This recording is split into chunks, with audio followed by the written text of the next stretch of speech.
আসসালামু আলাইকুম সম্মানিত দর্শক, আজকে আমরা ব্যঞ্জন বর্ণ তালব্য শ অনুশীলন করব। তাহলে চলুন শুরু করা যাক।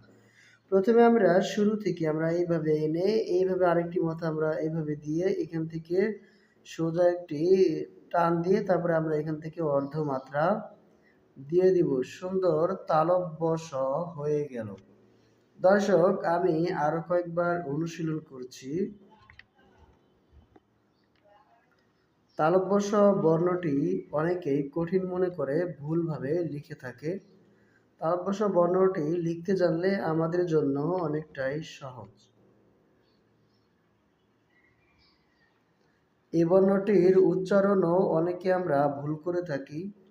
বর্ণটির সঠিক উচ্চারণ হবে তালব্য শ। অনেকে তালিবাস্য বলে থাকে। প্রথমে আমরা এখান থেকে একের মতো করে এইভাবে এনে তারপরে আমরা এইভাবে ঘুরিয়ে এখান থেকে সোজা টান দিয়ে এখান থেকে অর্ধমাত্রা দিয়ে দিব।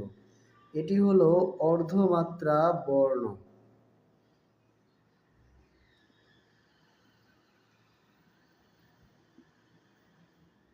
মাঝখানের ফাঁকা জায়গাগুলো আমরা পূরণ করে দিব।